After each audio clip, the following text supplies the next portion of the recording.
verdadeiro pastor evangelista, que não mede esforço para pregar o teu evangelho, saindo da Rocinha, entrando pelo Parque União, pregando a palavra, vai pelo Rio de Janeiro, pelo Brasil, pelo mundo e pelo exterior.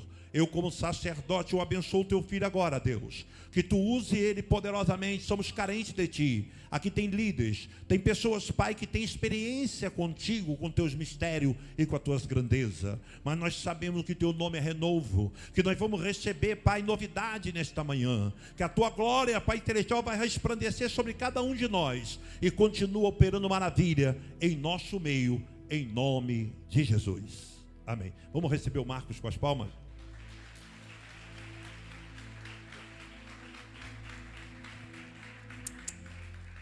Graças a Deus, eu cumprimento a todos com a paz do Senhor. Pode tomar o seu assento.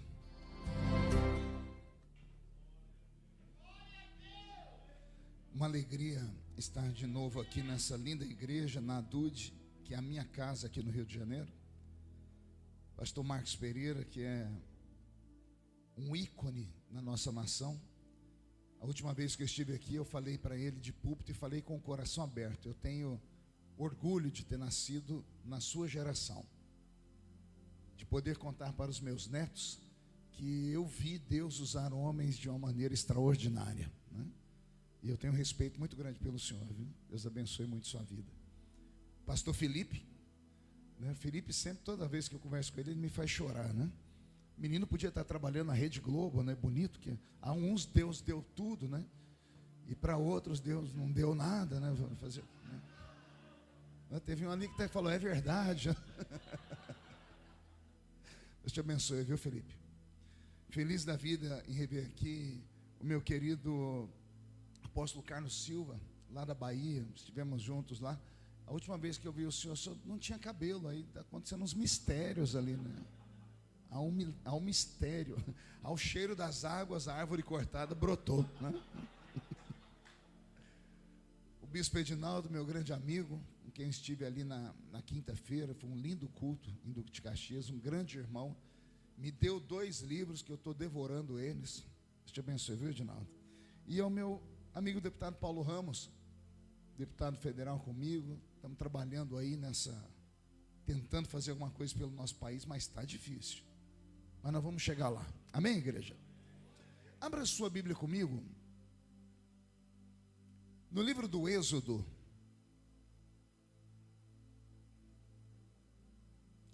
capítulo de número 2. Também quero louvar a Deus aqui pela vida do Daniel Candeias. Cadê o Daniel? Daniel está ali. O Daniel é o menino arrumadinho, né? Eu olho para o Daniel e eu só lembro daquele bonequinho da Playmobil, né?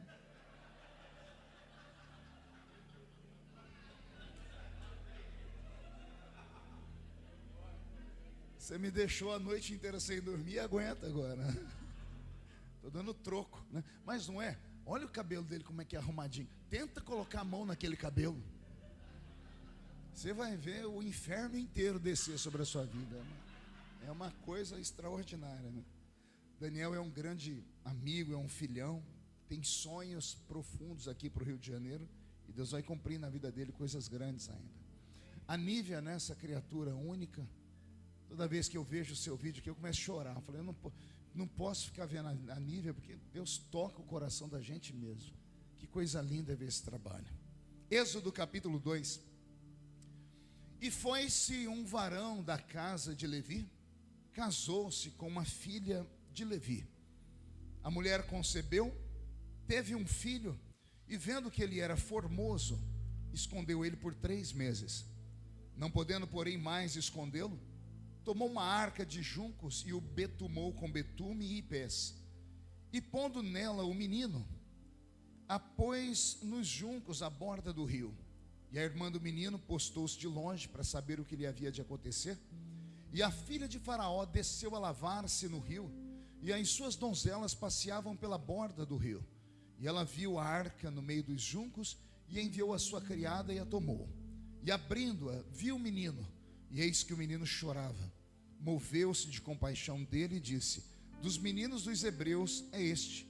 Então disse sua irmã, a filha de Faraó: irei eu chamar uma ama das hebreias para que crie este menino para ti? E a filha de Faraó disse: vai. E foi-se a moça, chamou a mãe do menino, e então lhe disse a filha de Faraó: leva este menino e cria, e eu te darei um salário. A mulher tomou o menino, o criou, e sendo o menino já grande, ela o trouxe à filha de Faraó, a qual adotou, e chamou o seu nome Moisés, e disse: porque das águas o tenho tirado. Amém, igreja? Abra sua Bíblia comigo no livro de Deuteronômio, o último livro do Pentateuco, no último capítulo, capítulo 34 do livro de Deuteronômio.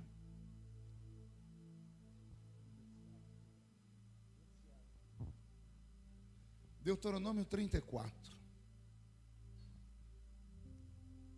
E então subiu Moisés das campinas de Moabe ao Monte Nebo, ao cume do Pisga, que está de frente de Jericó.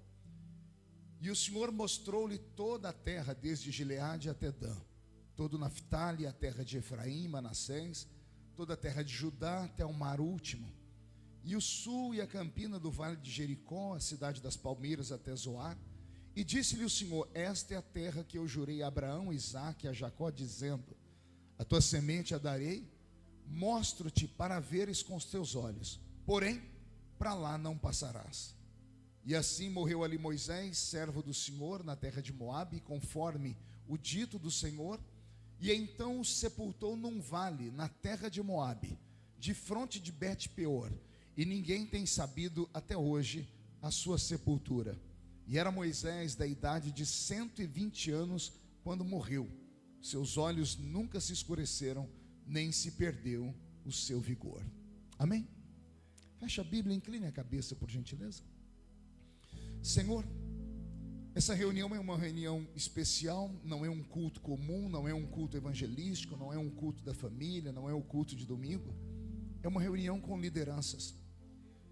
Ou seja, o que eu vou plantar no coração deles aqui, Senhor, será multiplicado por centenas, por milhares de pessoas a quem o Senhor tem confiado aos seus servos, como líderes de ministério, como presidentes de ministério, como pastores de paróquias. Então me dá graça para tentar transferir ou transformar as palavras em vida. E na medida que eu estiver falando, o Senhor tem liberdade de manter um contato, uma intimidade com a alma dos seus ungidos. O céu pode descer aqui, Pai, ou esta terra pode subir até o céu, mas não deixe que a sua presença nos falte nesta manhã. Fala conosco, fica conosco, em nome de Jesus. E todos digam: quem pode dar a Jesus uma linda salva de palmas? Maravilha. Eu estava vindo para cá todo preocupado, eu entrei no carro e o moço que estava dirigindo, qual é o nome dele? O Albert. Falei: Albert, será que o pastor Marco vai dar um puxão de orelha em mim? Por quê, pastor? Disse que eu estou sem gravata, né? Eu conheço o pastor Marco, né, desde pequenininho assim, mas eu sei que ele também tem um coração generoso, né? E é que eu preguei nas duas vigílias e cadê as roupas, pastor? Só sobrou essas coisinhas aqui. Falei: seja o que Deus quiser. Se ele puxar minha orelha, eu, como bom servo, abaixo a minha cabeça, né? Mas o pastor Marco também anda bonitão. Vocês viram o look dele ali, a roupa dele? Tá vendo o sapato do pastor Marco ali? Mas nem Salomão teve um sapato daquele ali, né? Queridos, como é uma reunião de obreiros, é uma reunião de pessoas que têm vocação divina, que estão na obra, já ouvimos aqui Deus falar. Eu só cheguei aqui agora no final e vi o pastor Felipe, e a palavra dele bateu forte aqui no meu coração. Reunião de obreiro é para isso. É onde a gente lava roupa suja, onde a gente troca experiências, onde a gente tenta um ajudar o outro. Porque quando saímos daqui, entramos na realidade. Costumo dizer que os cultos é como se fosse um momento de encantamento, né, pastor Marco? Tanto é que tem cultos que a gente não quer mais sair da igreja. A vontade da gente era trazer um colchão e dormir aqui dentro, porque o céu ficou bem pertinho. Mas a vida real não se dá aqui. A vida real se dá nos bastidores. A vida real se dá no dia a dia. É no pastor tirando os carrapichos das ovelhas. É o pastor usando o cajado ou para pegar a ovelha lá dentro do buraco, ou para quebrar a patinha dela e colocar ela no ombro e cuidar dela até ela ficar normal, né? E eu só fui entender isso Quando fiquei um pouco mais velho, porque a vida toda eu fui um evangelista, e nos últimos anos assumi o pastorado. E eu percebi quanta asneira eu falei. E percebi quanta coisa que eu podia ter não dito, porque não entristeceria as pessoas, mas só vai ter essa experiência quem é pastor de igreja. Eu nunca entendia isso, eu achava que era ciúmes dos pastores com os evangelistas. Toda vez que alguém puxava a orelha de um evangelista, dizia assim: isso é ciúmes, porque Deus deu a gente um ministério todo diferente, né? Se pegarmos os 5 ministérios bíblicos que estão no Novo Testamento, nós vamos encher uma mão, né? Ele mesmo deu uns para isso, para aquilo. Vamos ver que ele deu uns para pastores e uns para evangelistas. E se pegássemos a mão, o evangelista seria bem o dedo do meio, né? Porque é o que mais se destaca. Mas você, se arrancar o dedo do meio, você vive tranquilamente. Não presta para nada, né? Mas tenta arrancar o dedinho minguinho, ou o dedinho, ou o dedão, para você ver se a sua mão funciona. Então são esses os ministérios. E eu só fui entender isso quando assumi a igreja. E quando assumi a igreja, comecei a entender que o ministério mais profícuo, mais profundo e importante é o ministério pastoral. Porque são homens e mulheres que vão dar conta de almas diante do Senhor. E eu estava pensando no que falar aqui, e o Senhor disse para mim: fale a eles sobre a saga de uma chamada, como nasce uma chamada de verdade e como ela termina. Por isso eu li esses 2 textos da Bíblia. O primeiro texto vai falar do início da chamada, da vocação do maior pastor do Velho Testamento. Um pastor que, ao ser chamado por Deus, recebeu de presente uma igreja com quase 3 milhões de membros. Não foi uma igreja com 1 membro, com 100, com 10 mil. Deus deu na mão dele uma igreja com 3 milhões de membros. Deu para ele um cajado e disse: guia esse povo até Canaã. Tira eles do Egito e leva eles para Canaã. Porventura não é essa a nossa vocação? Tirar as almas lá do mundo, prepará-las e levá-las para o céu. Então não há para mim na Bíblia nenhum exemplo mais forte de um pastorado do que o pastorado de Moisés. Logo no livro do Êxodo temos o nascimento desta chamada. E lá no livro de Deuteronômio temos como ela terminou. Ela não termina como ele esperava. Porque Deus chamou aquele profeta, aquele pastor, e disse: pega esse rebanho e leva até o céu. E ele não deu conta de chegar no céu. Faltava 3 dias para entrar em Canaã. Deus chamou ele para o alto da montanha.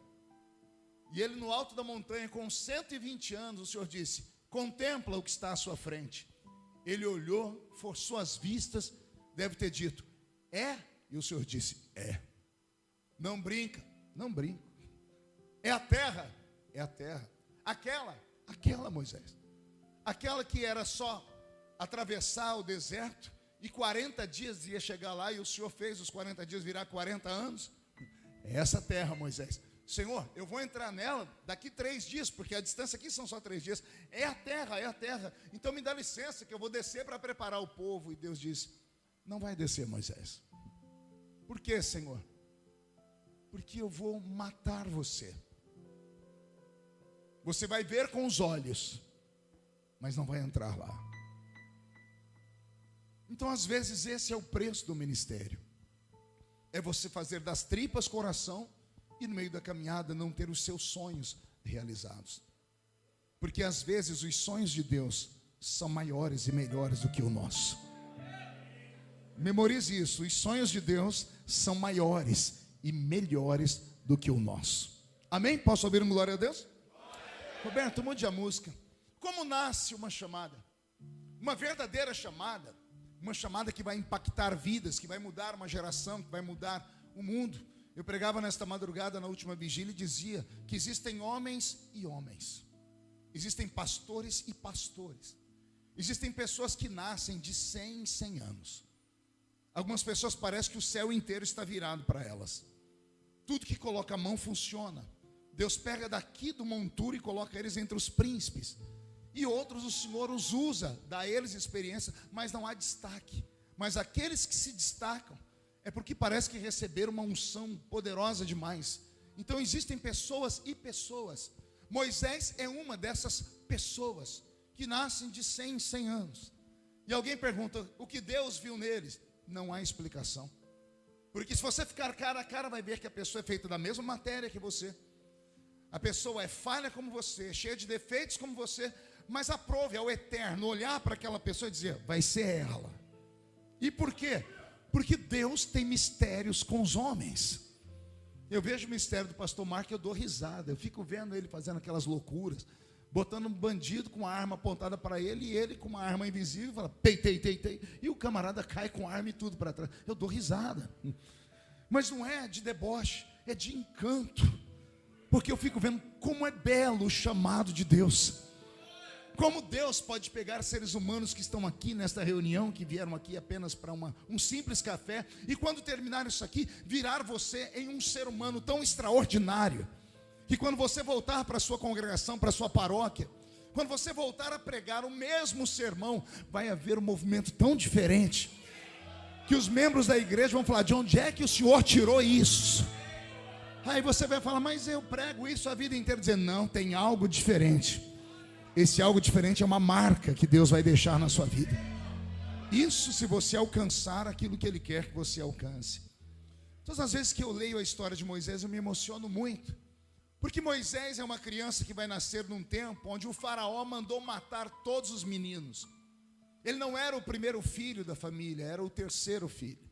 Numa época em que faraó criou uma lei tão maldita que era para os judeus serem extintos, porque perceberam que eles haviam crescido demais sobre a terra, e para não extinguir a todos e não sofrerem um revés, não sofrerem uma rebelião, um motim, olha o que cria esse faraó, eu mando matar os meninos, porque na cultura dos hebreus dizia assim, toda mulher hebreia que desse à luz a um menino, ela era aplaudida pelo marido, mas se desse à luz a uma menina, ela era repudiada pelo marido por 40 dias, Quem conhece os primeiros 5 livros da Bíblia deve ter lido isso.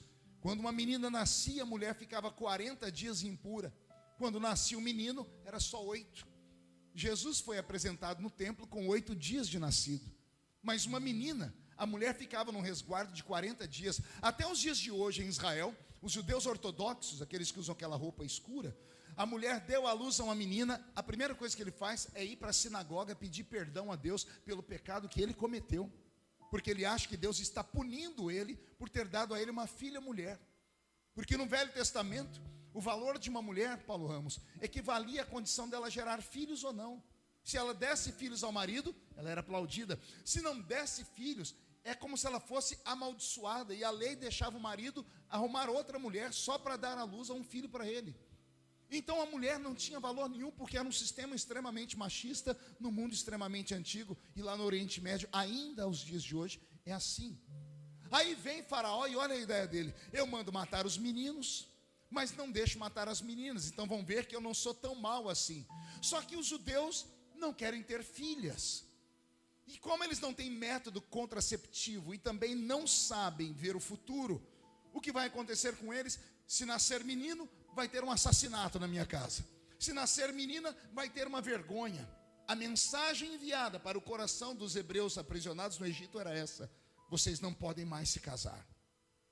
Porque se casar, vocês vão ter que conviver para o resto da vida, ou com a vergonha de ser pai de uma menina, porque menina vive, ou com o peso de ter um filho assassinado, o sangue dele sobre a sua cabeça.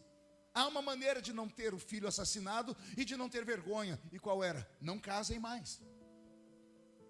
A mensagem foi passada para eles.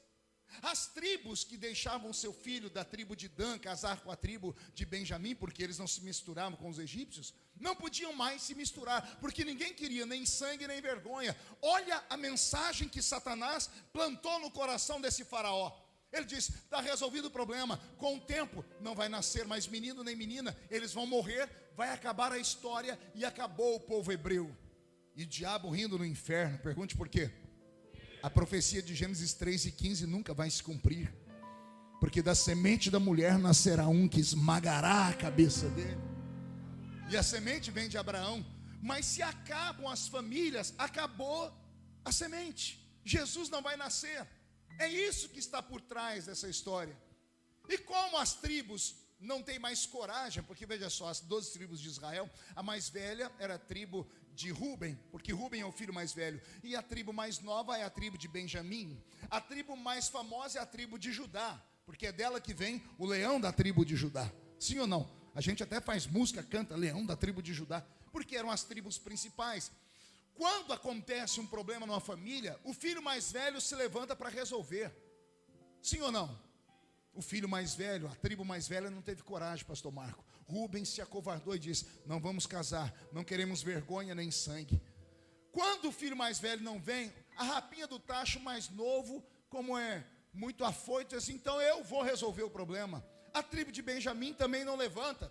Então a gente espera que vai levantar heróis da tribo de Judá, porque Judá é a tribo dos heróis. A tribo de Judá também não se levanta. Se levanta uma tribo que ninguém dava nada por elas. Pergunte por quê? Porque estudando a história eu descobri que era uma tribo que não gostava de trabalhar, não gostava de pegar no pesado, não gostava de construir navio, não sabia pescar, não sabia colher, não sabia plantar, só sabiam fazer uma coisa. Pergunte o quê? Cantar. Cantar e dançar. E essa tribo tem nome: tribo dos levitas. A tribo dos levitas era a tribo desprezada de Israel, porque eles não gostavam dessas coisas. Era a tribo de artista. E artista não usa muito o lado esquerdo do cérebro, ele usa o lado direito. O lado direito do cérebro é o lado da criação. Artista é sensível à poesia. Ele olha para uma nuvem e constrói uma música. Ele abre a boca para cantar e a voz dele mexe com o coração. Pastor, e essa tribo presta para quê? O quê? 430 anos presos no Egito. Como é que vocês acham que eles não morreram de amargura? Quando chegavam as noites e os hebreus com as suas costas cheias de calos e de feridas feitas pelas chibatas dos soldados de Faraó, quando eles pensavam em desistir de tudo, eram os levitas que pegavam o pandeiro, eram os levitas que pegavam o tambor e dizia: não desista, Israel. Há um Deus no céu, Israel. Há um Deus que fez promessas, Israel. Na hora da depressão, só unção do levita para andar a depressão embora. E foi a tribo de Levi que se levantou. Por isso o Êxodo 2 começa assim: e veio um homem da tribo de Levi e desposou uma mulher da tribo de Levi. Satanás não queria que os hebreus tivessem nenhum filho. Pense num casal virado no giraia. O diabo não quer que tenha um filho, então nós vamos ter logo de cara 3. Opa, um irmão entendeu, vou falar de novo. O diabo não quer que nasça um filho, pois nós vamos dar à luz a 3 filhos. Um para glorificar o Pai, um para glorificar o Filho, e o outro para glorificar o Espírito Santo. Pense num casal que deu à luz a 3 titãs, a 3 criaturas que vão virar o mundo de cabeça para baixo. E todo mundo com o coração acelerado dizendo: 3 meninos. Tinha uma menina no meio. Nascem 3 filhos. Um é Arão, a filha é Miriam, e o que vai nascer por último, a rapinha do tacho, vai se chamar Moisés. Pense num triunvirato de gente que tinha graça e glória. Numa época em que mulher não prestava para nada, pense numa Miriam que quando vê o povo atravessar o Mar Vermelho, e chegam do outro lado e está todo mundo calado, porque quando viraram para trás, viram o Mar Vermelho ficar vermelho pela primeira vez na história, porque quando a água se fecha, os cavalos e os soldados de Faraó são explodidos, eles estouram pela pressão das águas, e aí as vísceras e o sangue mancha todo o Mar Vermelho. Quando Israel vê aquilo, ao invés de dar glória a Deus, eles ficaram apavorados. Como ninguém dava nenhum grito, Miriam enfiando a mão numa cestinha, numa sacola, tira um pandeiro, coloca uma perna em cima de uma pedra, bate o pandeiro, faz Israel inteiro olhar para ela, e quando todo mundo olha para ela, ela diz assim: ei Israel, só o Senhor é Deus.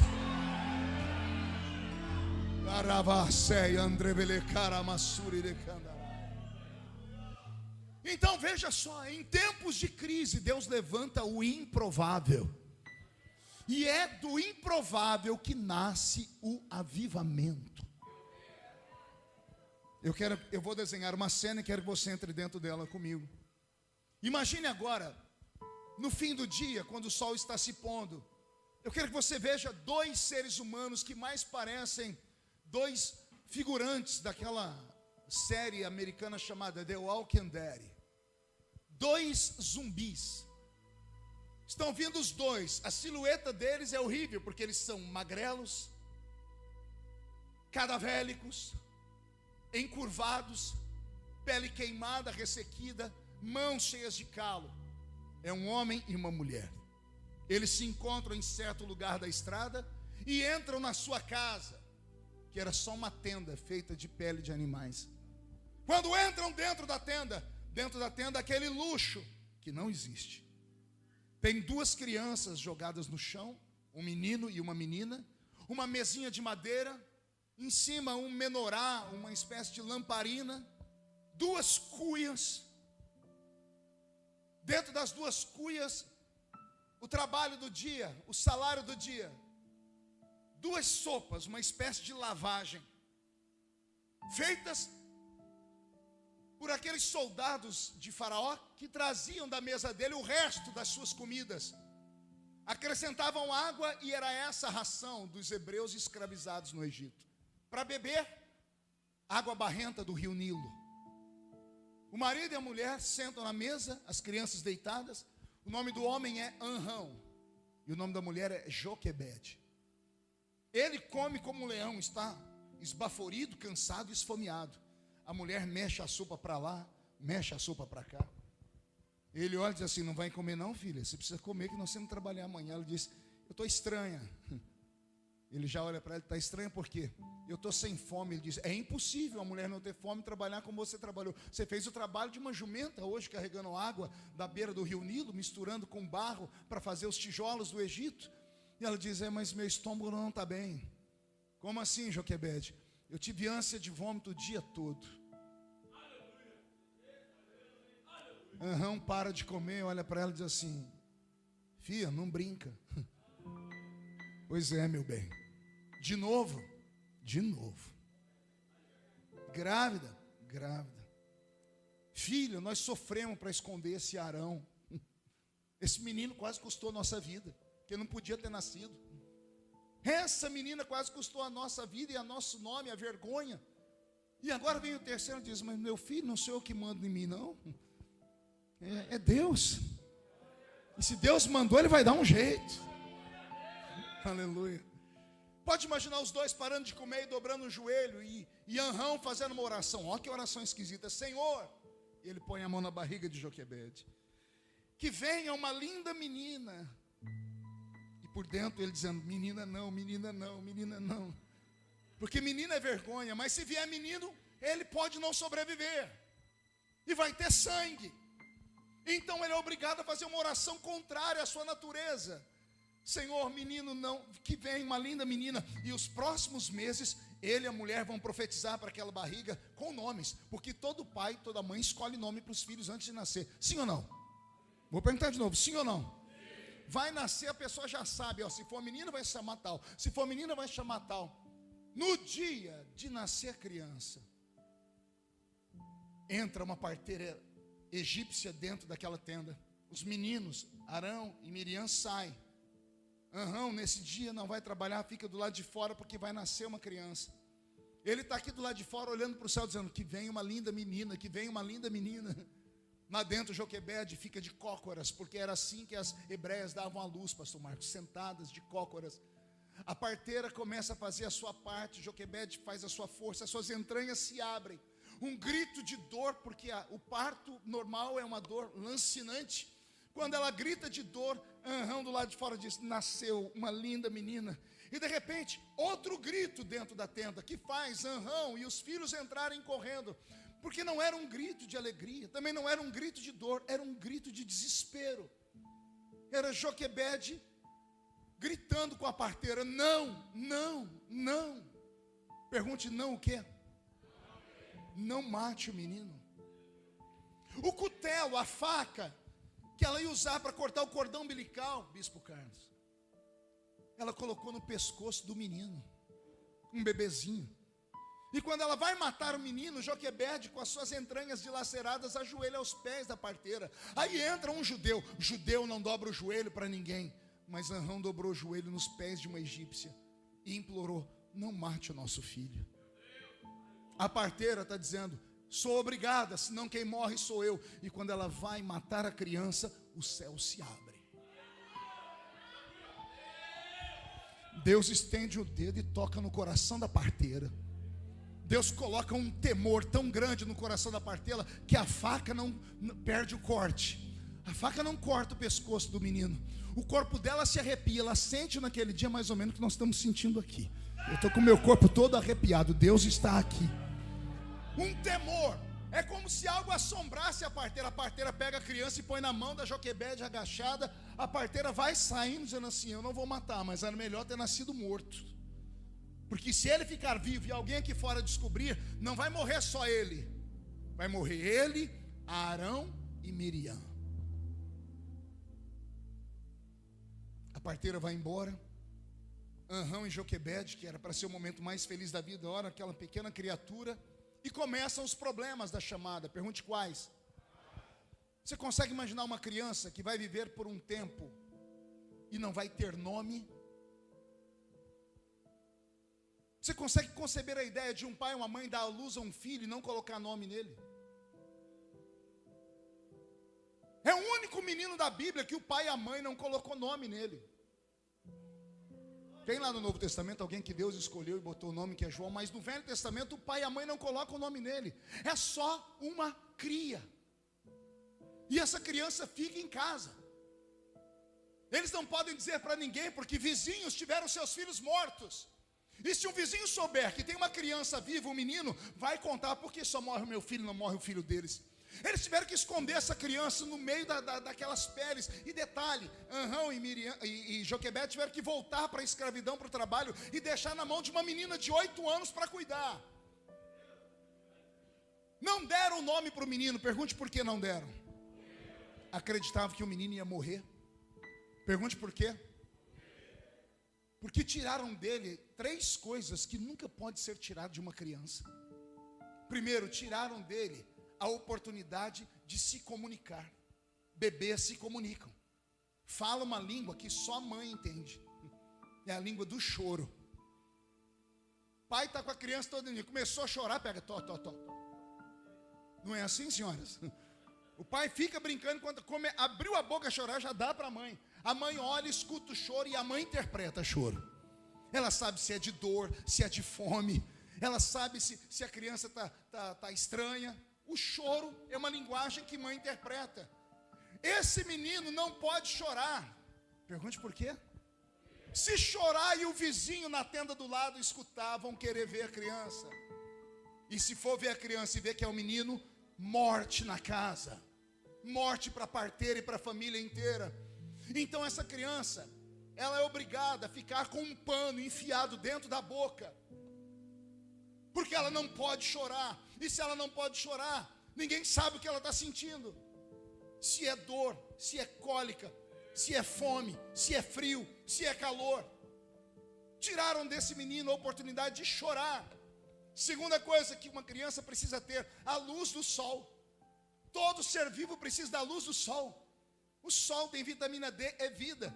Quem já teve criança que ficou com a pele amarelinha? A minha mãe, coitada, não sabe ler nem escrever, ela dizia tiriça, né? Depois eu descobri que é icterícia. A menina, a filha da dona Maria, está com tiriça. O que é isso, mãe? A pele dela está toda amarelinha. Como é que cura, mãe? Tem que botar no sol. Só que não podem levar o menino Moisés para o sol, porque se coloca ele no sol para tomar um banho de sol, quem está na rua diz: ei, o que esse menino está fazendo vivo? Ele não pode ver a luz do sol. Agora tem a pior coisa. Pergunte o quê? Eu queria saber o que essa criança comia. Porque a mãe é escrava. Só come lavagem e bebe água barrenta. Magrela, magérrima. Suas mamas murchas. Porque se ela não tem alimento, como vai dar para a criança? Eu fui na África em tempos de guerra. Há 25 anos atrás eu preguei a primeira vez em Angola. E quando fui para o interior, eu via na beira das estradas aquelas mulheres africanas com as suas mamas murchas, com as crianças agarrando a sua pele. Só dava para ver os ossinhos das crianças. E elas pegando terra, pastor Marco, com água e fervendo, com folhas para dar água com terra e folhas para suas crianças, porque a fome é horrível. Eu imagino essa criança que comia, não tinha o que comer. Então a mãe e o pai não vai colocar nome. Pergunte por quê? Você só coloca nome naquilo que você se apega. O pai já diz para a mulher: não se apega. Nós não vamos matar. Vai ser a lei natural, vai morrer. Então não se apega. Só que aí quando você vai lá para o livro de Hebreus, você começa a ver os milagres. Era para essa criança minguar, morrer, ficar magrinha e acabar. Mas lá na carta aos Hebreus diz: e o menino vai crescendo em graça. E a criança vai ficando formosa. E a criança vai tendo saúde. O que é que aconteceu, pastor? Vai falar com quem chama. Quem é que pode matar aquele que Deus quer que viva? Quem é o homem para determinar o seu fim, se Deus começou a escrever o começo ainda? Quem é o obreiro, a convenção que vai dizer assim: não, você não serve para isso porque você está assim, então vão querer matar você? Ah, eu sou aqui a resposta para muitas pessoas. A minha vida é a resposta. Quantos apostaram na minha morte? Ontem eu brinquei num culto, falei: irmãos, o que já foi de gente no meu enterro, mas saíram frustrados, porque quando abriu um caixão, está o caixão vazio, e está um bilhetinho: desculpa aí, mas eu ressuscitei. Eu frustrei todos os crentes que apostavam na missa do 7º dia da morte do meu ministério. O meu apelido entre os evangelistas itinerantes é Highlander. Lembra do Highlander? Aquele herói que ele tomava tiro, fazia o que foi, ele não morria. Quando ele morria, ele ressuscitava.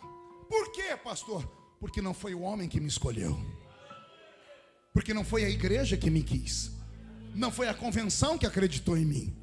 Uma coisa é quando a terra te olha e te ajuda. Outra coisa é quando o céu te olha e ele te ajuda.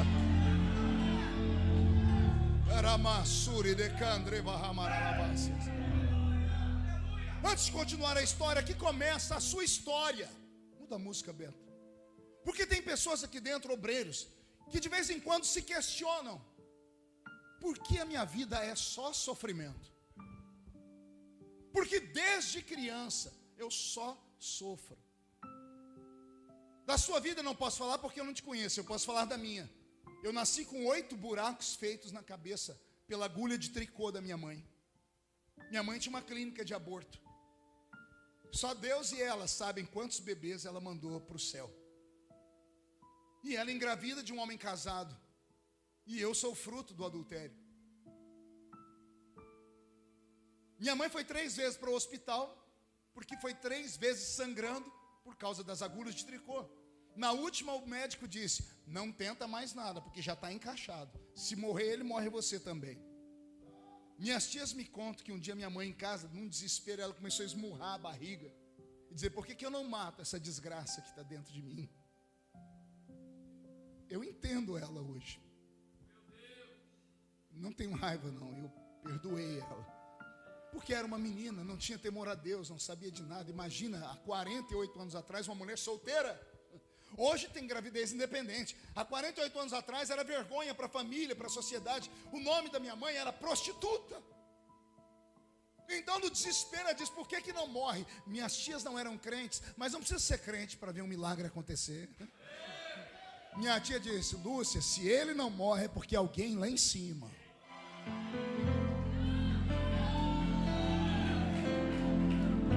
É porque alguém lá em cima tem alguma coisa na vida dele. Eu vou mexer nas suas feridas agora, porque às vezes é preciso para te dar um choque de realidade.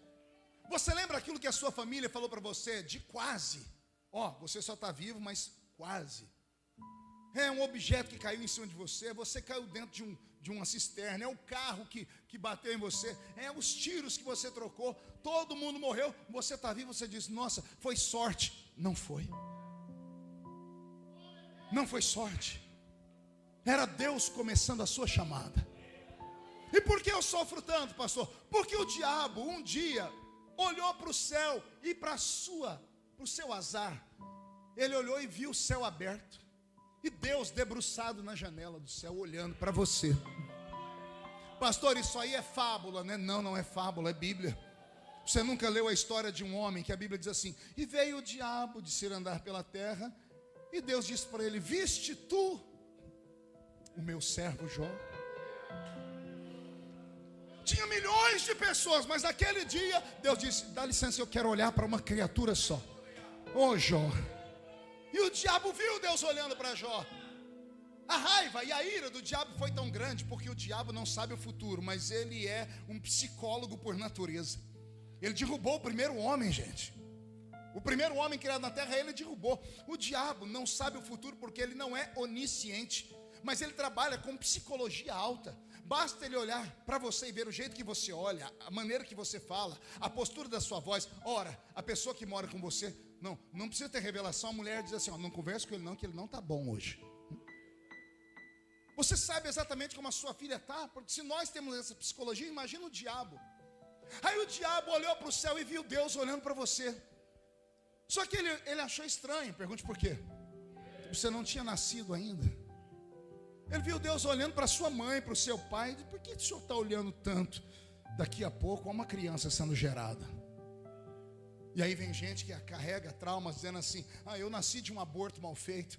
Eu nasci porque o método contraceptivo falhou. Eu sou filho de carnaval. Eu sou filho do carnaval, melhor dizendo. Eu sou filho porque o comprimido não deu certo. Nada disso. Você não é obra do acaso. Deus não trabalha com o acaso. Era para você nascer naquele tempo. Deus tinha pressa na sua vida. E como não tinha outro jeito, eu disse: vai nascer assim mesmo. É por isso que nós somos contra o aborto, seja de que forma for. Sinto muito pelas mulheres que são estupradas, violentadas. Eu sinto muito, choro, carrego as dores delas, mas a sementinha plantada no ventre delas não tem culpa. Não nasceram do nada. Havia um Deus olhando para ela. Você se esqueceu do que disse o rei Davi? Quando eu era pequeno e sem forma, quando eu era pequeno e informe, o Senhor já me conhecia no ventre da minha mãe. Uma coisa pequena eu sei o que é. O meu anel é pequeno, mas ele tem forma. É redondinho. Um grão de mostarda é pequeno, mas tem forma. Aí Davi diz: quando eu era pequeno e sem forma. Você não se escandaliza? Sabe o que Davi estava dizendo? O Senhor viu o dia que meu pai me plantou dentro da minha mãe. Um homem planta milhões de sementes dentro de uma mulher em um ato sexual. Só que desses milhões de sementes, só uma sementinha consegue entrar no óvulo e fecundar ele. Vou falar de novo. Milhões. Imagine um campeonato de natação. Só que ao invés de ter 10 nadadores, você olha aqui e você não vê o fim de tantas raias que tem. E para milhões para cá e milhões para cá. Você pula para nadar. Só que não são 100 metros, nem 1000 metros. Pelo tamanho que você foi plantado no ventre da sua mãe, da entrada do corpo dela até o útero, é como se você saísse aqui do Rio de Janeiro, nadando até o Canal da Mancha na Europa. Essa é a distância. Haja fôlego e força. Aí no meio de milhões de nadadores, estava você. Não, eu vou falar de novo. No meio de milhões, estava você. E Deus está olhando lá para o ventre da sua mãe. E Deus viu que tinha gente melhor do que você, viu? No meio de milhões tinha alguém que ia nascer mais bonito do que você. Alguém que ia nascer melhor do que você. Que ia ser mais inteligente do que você. Deus viu você com a sua ranzinzice, com seus defeitos. Sabia que você ia entrar para o crime, que você ia ter um passado horrível, que você ia estar no ministério, ia cair no ministério. E ele ia te levantar de novo. E as pessoas não iam aceitar, mas quem te escolheu não foram os homens, foi ele. Ele viu tudo. E no meio de tudo que ele viu, ele disse: quem vai nascer é você. Aí Deus foi lá e te deu uma mãozinha. Vai, é você que vai nascer. Você pode não acreditar nas loucuras de um evangelista que agora é pastor, no que eu vou falar. Mas quando você nasceu com uma faixa no peito. Campeão da vida. Você já nasceu para a vitória. O diabo viu Deus te olhando. Quando o diabo viu Deus te olhando, Deus não precisou falar nada, porque o diabo sabe que quando Deus marca alguém, essa pessoa vai dar fruto. E ela vai dar um prejuízo no reino. Então o diabo só sabe conjugar 3 verbos: matar, roubar e destruir. Então ele vai fazer isso com a sua vida. É por isso que desde criança você sofre mais do que sovaco de aleijado. Opa, a gente não pode falar mais isso, é politicamente incorreto. Você sofre mais do que axilas de portadores de necessidades especiais. Pronto, consertei, Paulo Ramos, consertei. Você sofreu e sofre ainda, e você diz: por quê, pastor? Por quê? Só por isso, porque o diabo viu Deus te olhando. O diabo sabia que esse menino que foi salvo pelas mulheres egípcias, que daqui a pouco eu estou entrando na história dele ainda, ele vai sobreviver a tudo e a todos. Isso dá um nó na cabeça do diabo. Não era para nascer um, nasce 3, aí nasce um que era para morrer de fome, e ele fica forte. Era para ter problema na pele, e a pele dele é bonita. Era para ele ficar uma criança minguada, porque não pode chorar, e é formoso, é saudável. A criança fica tão forte que um dia Joquebede e Anrão chegam à seguinte conclusão, e deve ter sido a reunião mais difícil da família: nós temos que escolher agora entre os 3 filhos. Um tem que morrer, ou vai morrer os 3. Não dá mais para segurar uma criança de 3 meses. Não dá mais para esconder ela. Então nós temos que matar um. Pode imaginar o pai e a mãe ter que entrar numa escolha dessa. Por isso o menino não tinha nome. Aí a mãe faz um cestinho, porque eles vão jogar o menino nas águas do rio Nilo. Era uma cultura egípcia. Quando as coisas estavam ruins, eles jogavam alguma coisa no rio, uma criança, para aplacar a ira dos deuses, do Leviatã. O rio Nilo era cheio de leviatãs, de crocodilos gigantes que fariam os jacarés do Brasil parecer uma lagartixa. Então lá os leviatãs sacrificavam. E eu imagino Joquebede dizendo: já que os egípcios acreditam que se sacrificar o filho, a ira para sobre a sua casa, e se nós sacrificarmos essa criança para o nosso Deus? Poderia ele aplacar a ira contra o pecado dos nossos pais que nos tornaram escravos. Ela faz um cesto e coloca o menino dentro do cesto. Ela cobre o menino e vai lá para as águas do rio Nilo. Pode imaginar esse trajeto da casa até o rio Nilo? No comecinho da manhã, antes de irem trabalhar, o aperto no coração, a dor no coração da mãe, que tem que abrir mão de um filho e vai jogar ele nas águas onde só tem crocodilos. A família tentando matar a chamada. Os mais próximos tentando matar o ministério. E quando o cestinho cai nas águas, e aí é só para quem crê em milagre. E quando você for em Israel, peça para o guia te levar no lugar onde dizem que Moisés foi jogado. Moisés é colocado num cestinho, colocado numa parte do rio, onde a água corrente vai levar o rio lá para baixo. Aí você pergunta: onde era a piscina que a filha de Faraó tomava banho? Aí o guia meio sem diz assim: fica ali em cima. Aí quem é inteligente diz assim: não, calma aí, o cestinho foi jogado aonde? Aqui. E onde é a piscina? Ali. E a correnteza vem de onde? De lá para cá. Mas calma aí, então era para o cestinho ir para baixo, porque ele foi para cima.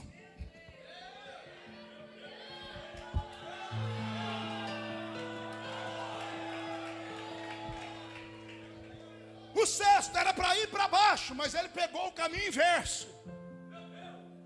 Pastor, o que o senhor acha que aconteceu? Coisa de louco, tá? Evangelista. Deus usou um leviatã.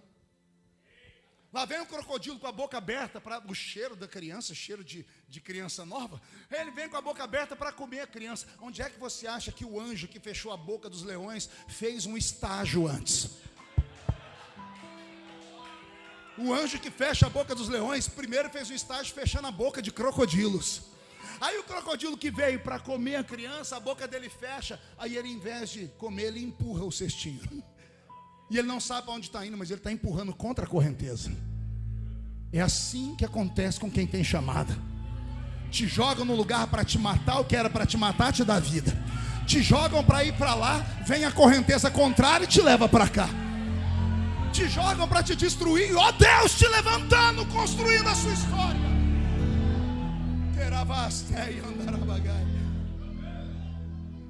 O crocodilo leva o cestinho lá para a piscina da filha de Faraó. E aí todo mundo já conhece a história. Interessante, quem coloca o nome na criança é uma egípcia. É a filha de Faraó que chama ele de Moisés, porque das águas o tirei. Fico pensando quantos de nós não tínhamos nome. Quantos de nós fomos capacho e vergonha nos ministérios onde iniciamos? Quantas pessoas colocaram nomes esquisitos na gente? E ninguém queria dar o nome verdadeiro. Pastor? Não. Aqui não.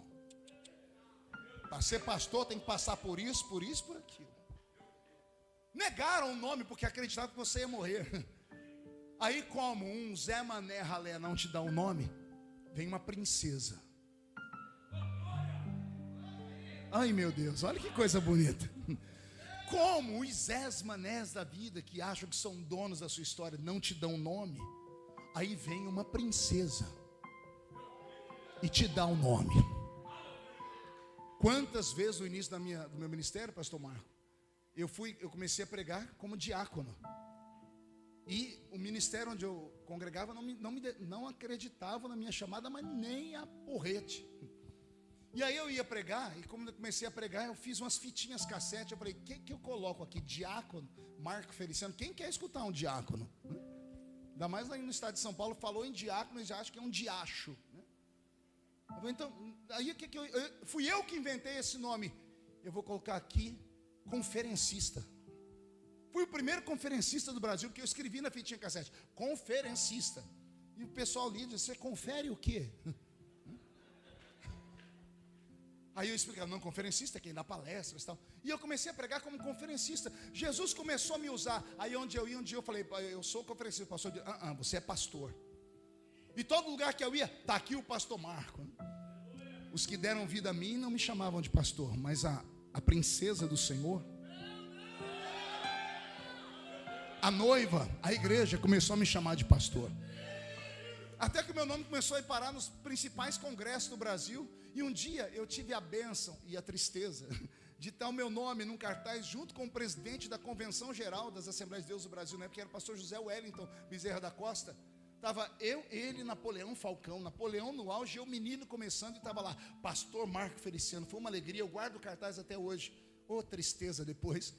Quando o pastor Zé Wellington viu, disse, quem é esse menino aqui? Eu disse, ele é lá de Ribeirão Preto. O pastor Zé Wellington pegou o telefone e ligou para o campo de Ribeirão Preto. Meu pastor antigo, pastor Santana. Pastor Santana, quem é pastor Marco Feliciano? Ele disse, não tem ninguém com esse nome aqui não. Não, está dizendo que ele é pastor Marco Feliciano de Orlândia. Ele disse, Marco Feliciano. É um menino. Calça curta e buchudo. Botou na cabeça que é. Largou o emprego, pastor Zé Wellington. Maluco de pedra. Está quase passando fome. Faz umas fitinhas, começou a viajar por aí. Botou na cabeça que é pastor. Mas não é pastor não, viu? O pastor Zé Wellington ligou para o congresso e disse, esse moço não é pastor. Começou as confusões. Começaram a cancelar todas as minhas agendas. Até que um dia, pregando no sul do país, eu entrei dentro de um carro com um pastor também, que era convencional. E ele ficou maravilhado com o culto à noite, porque Jesus batizou com o Espírito Santo e curou. E ele falou assim, meu filho, você é pastor de qual convenção? Eu nem sabia que tinha mais de uma. Eu digo, sou lá de São Paulo. Não, mas lá em São Paulo tem a Comadesp, tem a Confradesp, tem a Ciadispel, tem... Eu não sabia nada disso, eu era diácono. Ele falou, deixa eu ver a sua credencial, que na sua credencial está escrito. Eu falei, ai Jesus.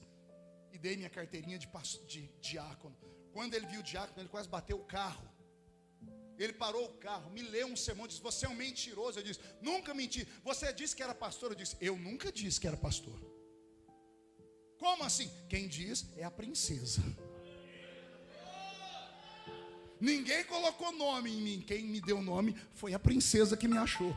Tentaram me matar, mas a princesa me adotou. Está entendendo tudo aí ou não? Os homens não te dão nome, mas o ministério, a igreja do Senhor reconhece. Homem não consagra ninguém. Vou repetir e brigo com qualquer pessoa à base da luz da Bíblia. Homem não consagra ninguém. Homem reconhece a consagração. Porque se o homem consagrasse, o homem dava o dom. O homem colocava em você a chamada. O homem plantava dentro de você os dons. E o homem não faz isso. Porque chamada e dons não vêm da terra, vêm do céu. Homens que têm visão de Deus vão reconhecer a sua chamada. O que é consagração? É chamada, é separação. O que é unção? é separação. Ungir alguém é separar alguém. Nós não temos o dom de ver isso nas pessoas, mas Deus tem. Aí Deus toca no líder. Se o líder for sensível, diz assim: vamos separar aquela pessoa ali, vamos derramar o azeite sobre ele. Mas o azeite é só para confirmar. Homem, ministério, convenção só confirmam aquilo que já aconteceu na eternidade. E aí vem a pergunta: e se o homem não confirmar? E se a convenção não aceitar? E se as pessoas não quiserem? Aí você vai ficar parado no tempo. É por isso que o Senhor te tirou dali e te colocou em outro lugar. É por isso que o Senhor soprou o seu nome, movimentou as águas. E você que nasceu no ministério A, hoje está no ministério Y. E as pessoas lá atrás, os mesmos, vão dizer assim: saiu fugido daqui, foi atrás de consagração. Não, foi atrás de desenvolver o ministério, porque a consagração já estava dentro dele. Eu vou repetir: a consagração já estava dentro de você. Você não sabe quem você é. Você ainda não entendeu o que Deus fez na sua vida. Você não é o verme do carrapato. Você é uma bomba atômica. Quando Deus acionar o poder do Espírito, quando você acreditar no que eu estou dizendo e parar de sentir pena de si mesmo, parar de ficar chorando as pitangas: eu estou aqui, mas eu queria estar lá, eu queria a confirmação daquele ministério lá. Pare de ser um fraco. Pare de ser uma pessoa que não dá valor ao que Deus te deu. Deus te trouxe para cá porque aqui é a sua história. Deus te levou para lá porque lá é a sua história. Você não pode ficar olhando para o seu passado de tristeza, porque o seu passado de tristeza vai travar o seu futuro. Mas se você aprender e entender que o que Deus colocou em você, ninguém pode tirar. Homem não tira, demônio não tira, anjo não tira o que Deus dá. O que Deus dá, só Ele tira. Mas a minha Bíblia diz que Ele dá sem arrependimento. Se Ele te deu, pegue esse ministério e faça crescer. Agarre o diabo pelo chifre nesta manhã, esfregue a cara dele no chão, chuta ele para o inferno, bota o diabo no lugar dele. Faz o diabo entender que você não é mais o Zé Mané, que você acredita na sua chamada, que todo o sofrimento da sua vida tinha um norte, tinha um motivo. E qual era o motivo, pastor? Você se tornar algo extraordinário nas mãos de Deus. Vou profetizar, quem crê pega. Vai acontecer um rebuliço no seu ministério. Vai acontecer algo tão extraordinário que dentro de 30 dias você vai olhar para o espelho e não vai se reconhecer mais. As pessoas vão dizer: aconteceu algo na vida dele ou dela. Eu estou com o meu corpo todo arrepiado. Recebe. O Senhor te trouxe aqui na Adude. Por que na Adude? Porque aqui não é uma igreja normal, é uma igreja de gente maluca. E só malucos acreditam em coisas sobrenaturais. Se você está entendendo, pega, obreiro, recebe esta palavra. Isso terá vasteia. No remana sub criateia história de cada. Ei, escute aqui. Se você não acreditar na sua chamada, quem vai acreditar? Ah, pastor, mas eu estou sofrendo demais. Parabéns, bem-vindo ao time. Obreiro sem cicatriz não é obreiro. Obreiro que não tem marcas na sua alma não é obreiro. Obreiro que não é caluniado não é obreiro. Obreiro que é aplaudido por todo mundo, como disse meu amigo Felipe, uns almofadinhas da teologia. Se todo mundo te quer bem é porque tem alguma coisa estranha em você. Eu conheço obreiro quando eu vejo seus olhos inchados, as bolsas aqui do lado, quando eu vejo seus cabelos embranquecerem, quando eu vejo ele cansado, porque a luta é contra um inimigo invisível. Eu contei aqui nesse púlpito a penúltima vez que vim, que eu fui fazer uma bateria de exames. Que arrependimento. Eu fui numa nova medicina chamada de medicina ortomolecular. E lá na medicina ortomolecular, a mulher que estava cuidando de mim lá, ela tinha uma balança que chama balança de bioimpedância. Eu falei: o que é isso, dona? Ela falou: essa balança é mágica. Eu falei: por quê? Ela revela tudo que tem dentro de você.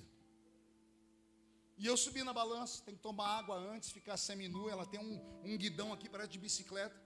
E a mulher falou, faz isso, faz aquilo. Eu fiquei, daqui a pouco, a balança soltou um papel desse tamanho.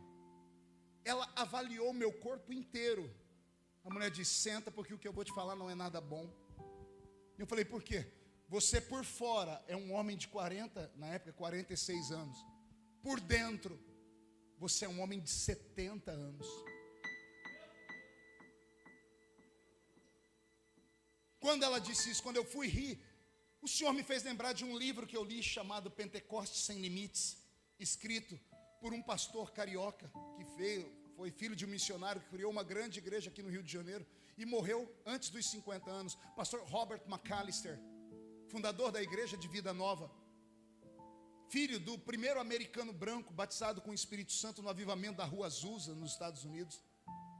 A unção de Deus sobre esse homem era tão grande que um dia num culto ele ungiu 2 diáconos dele. De uma mão saiu R.R. Soares, da outra Edir Macedo. Olha as duas igrejas, Igreja da Graça Universal. Tinha pouca unção esse homem.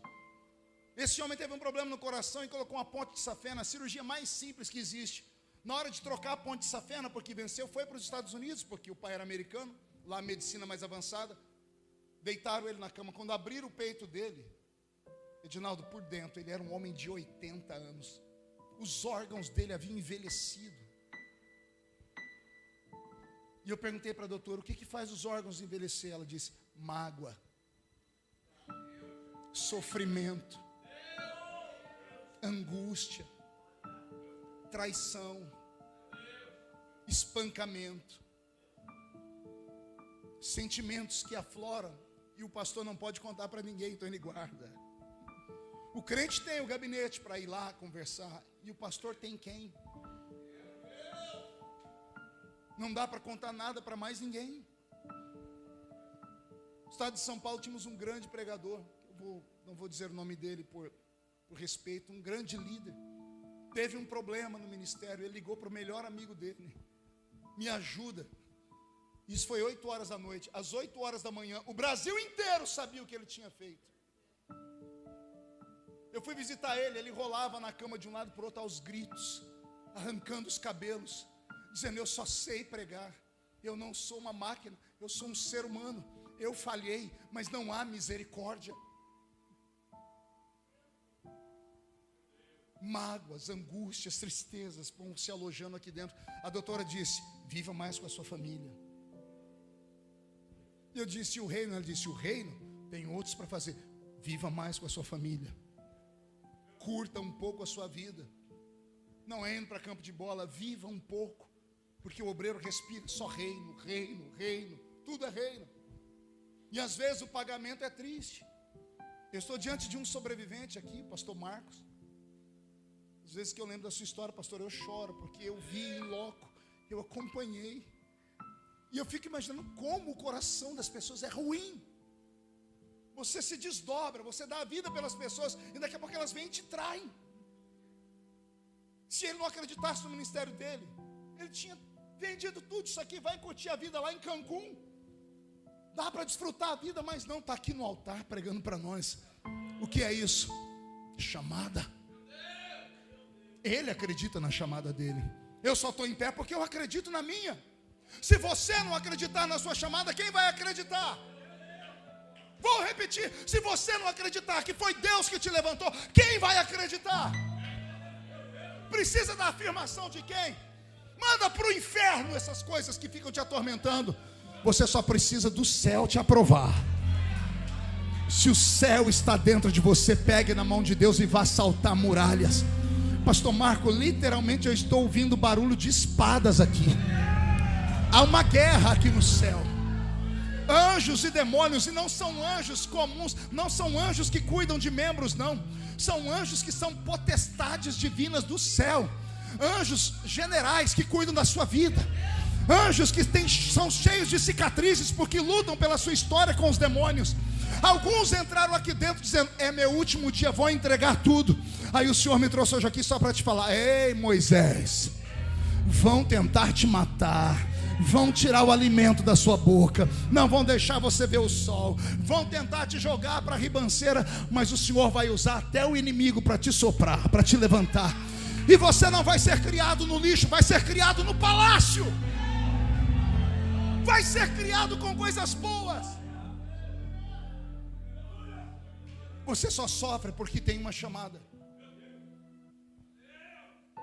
Tudo para você às vezes dá errado por causa disso. O diabo está numa marcação cerrada com você. O diabo está numa marcação cerrada. Às vezes a gente tem dó do nosso ministério. Vai ler o ministério dos apóstolos. Vê um Paulo da vida sofrer 3 naufrágios. Entrar numa ilha, vir uma víbora e morder a mão dele. Jogarem ele de cima de uma muralha. Ficar em coma por meses. Ser preso, espancado. E pergunte se ele esmoreceu. Quando chegou a hora de ir embora, ele deixou na lápide dele escrito: combati o bom combate, acabei a minha carreira e guardei a minha fé. Só que mesmo depois de morto, ele ainda fala com a gente.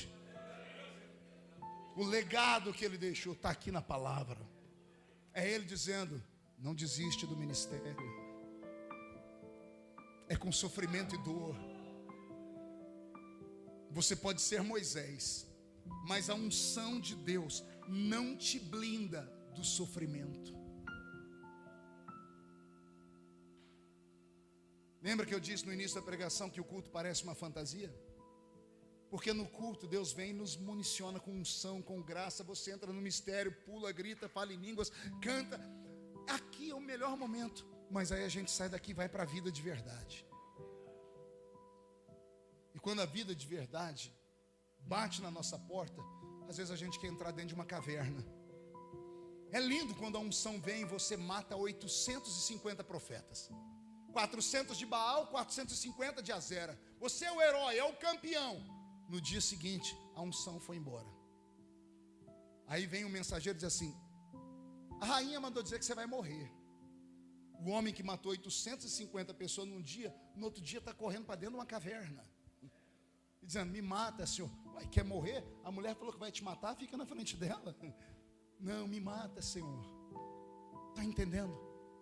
Ninguém disse que ia ser fácil.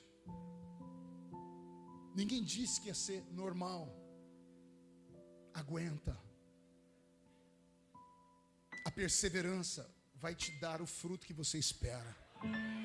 Aguenta. Não desiste. E é Moisés que passa um período de 3 quarentenas, né? De 0 a 40 anos ele está dentro do Egito, pastor Marco. Ele acha que é alguém. Quando ele faz 40 anos, no dia do aniversário dele, conta a tradição que ele está andando dentro do palácio, vestindo uma roupa linda, indo para a festa, ele esbarra num balde de água suja, porque tem uma hebreia esfregando o chão do palácio. E quando ele vai brigar com ela, ela diz assim: você não pode brigar comigo. Você é escrava. Ele diz: não, eu sou sua irmã. Como assim, minha irmã? Eu sou Miriam. Você só não morreu porque eu fiquei na beira do rio sondando. Fui eu que chamei minha mãe para cuidar de você. Você pensa que é, mas você não é. Porque ser criado no palácio é muito bom, mas o verdadeiro obreiro pode até começar no palácio, só vai concluir a chamada se sair do palácio e ir para o deserto. É Moisés que depois da festa de aniversário vai lá entre os hebreus para saber a história. E ele começa a ver que o nariz dele era igual dos judeus, que ele era igual. E ele pega um egípcio batendo. Ele via isso todo dia. Mas agora que ele descobriu que ele era um hebreu, ele foi para cima do soldado, matou o soldado e enterrou na areia. No dia seguinte ele voltou para ser o justiceiro de novo e falaram: ó, o assassino. Ele foi obrigado a fugir do palácio e ir para o deserto com 40 anos de idade. Aí de 40 a 80 anos, Moisés descobre que ele não é ninguém. Que a vida dele era uma fantasia. De 0 a 40, ele achou que era alguém, porque fez teologia, fez faculdade, distribuiu, liderou, apareceu, gravou o primeiro CD, o primeiro DVD. Falou: eu sou o rei. Aí Deus disse: a sua escola verdadeira é o deserto. Aí o homem mais querido do Egito recebe o nome de assassino. Aí começam as pancadas. Aí ele é obrigado a sair do palácio. Aí ele fica de 40 a 80 anos no deserto, sofrendo demais da conta. Até que um dia, quando ele tem 80 anos de idade, muda a música, Roberto. Ele faz uma coisa que só vai entender quem estuda a Bíblia, Edinaldo. A Bíblia diz que Moisés pega as ovelhas do seu sogro, Jetro, e vai pastorear as ovelhas no alto das montanhas em Midian. O que tem na montanha? Quer dar comida para a ovelha? Leva para o aprisco. Os apriscos ficavam nos vales. Mas Moisés pega as ovelhas e sobe para o alto da montanha. O dia que eu li isso, eu falei: Senhor, o que ele foi fazer na montanha? O Senhor disse: imagine você. Passou um filme na cabeça dele. Sofre dentro da barriga da mãe. Sofre com a mãe. Não pode chorar. É jogado nas águas do rio. É criado por uma família que não é a dele. De repente tudo para ele é um engano. De repente ele comete um pecado. Ele mata um homem. Ele vai para o meio do deserto. No meio do deserto ele sofre demais. Tudo que ele aprendeu não prestou para nada. A pele dele muda de cor. Ele já não sabe mais nem ler nem escrever direito. Tem que pastorear a ovelhinha lá do sogro. Chegou uma hora que ele tem 80 anos. Acabou a minha vida. Ele sobe para o alto da montanha só com um motivo. Digo eu, não a Bíblia, é a minha interpretação. Ele diz: chega de viver. Para que viver? Se eu tenho 80 anos e até hoje foi só luta. Ele senta numa pedra, pega o cutelo, talvez o mesmo que a parteira tenha usado porque era da família. Ele olha para aquele cutelo, deve ter dito: você tinha que ter tirado a minha vida quando criança. Então aqui no alto da montanha ninguém vai me ver. Aqui acaba a minha vida porque eu estou no limite. E quando ele está no limite, Deus abre o céu e diz: agora você está preparado. Acabaram as suas forças. Acabaram os seus recursos. Acabou tudo. Então você está no limite. Está vazio, Moisés. Então agora eu posso te encher. Aí uma sarça na frente dele começa a fumegar. O fogo levanta, mas não consome. O ambiente é transformado. A atmosfera fica cheia de glória, igual que está aqui. O corpo dele se arrepia. Ele solta o cutelo e do meio da sarça sai uma voz que chama ele pelo nome. Alguém que nunca falou com ele. Porque na mente dele Deus também não existia. Porque como é que Deus, se existe, deixa uma pessoa sofrer desse jeito? Aí o Deus, criador do universo, chama ele pelo nome e diz: Moisés, tira as alparcas dos seus pés, porque o lugar onde você está é uma terra santa. Com 80 anos começa o ministério dele. Você acha que o seu já acabou?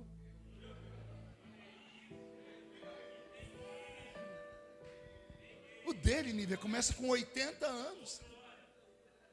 É com 80 anos que, se não me falha a memória, o Dr. Roberto Marinho começou o Grupo Globo. Viveu até 100 e poucos anos para se tornar um dos homens mais ricos e influentes do mundo. E tem gente que com 30, 25, 40, vou largar a mão porque estou sofrendo demais. Ah, cabra frouxo. Se você foi chamado por Deus, aguenta o tranco. Deus não dá uma luta maior que a que você pode passar, não. E aí Deus começa a dar umas lições. A primeira lição que Deus dá para ele é terrível. Quer aprender? Deus diz para ele: Moisés, põe a mão no peito.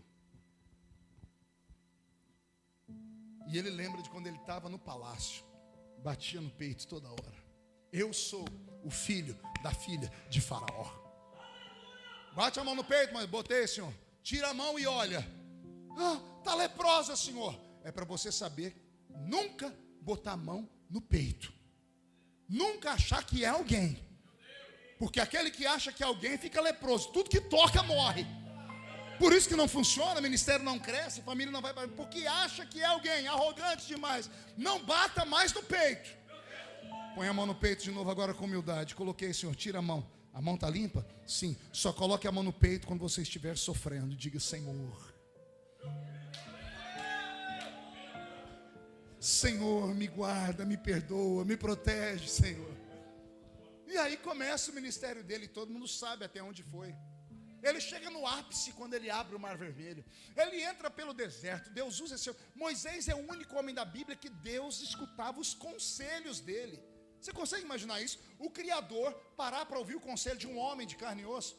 Vou destruir esse povo. Se eu fosse o senhor, não faria isso não. E por que não? Vão falar que o senhor é um Deus que não tem paciência. Você tem razão, manda o povo caminhar. E Deus outro dia se enche: vou destruir o povo. Vou destruir o teu povo, Deus disse para ele, o teu povo. E eu lá tenho povo? O povo é seu, o Senhor que tirou eles do Egito. E Deus diz, você tem razão, manda o povo marchar. Outro dia Deus tirou e disse, eu vou destruir o povo e cala a boca. Não fala nada. Eu tenho uma proposta para você. Qual é a proposta, Senhor? Eu vou matar o povo e vou fazer de você um outro povo. Senhor, não faz essa proposta para mim, Marco Feliciano. Ainda mais naqueles dias que está tudo endiabrado. Se Deus fala, vou matar essa igreja e te dar outra, mata agora, só quer ajuda?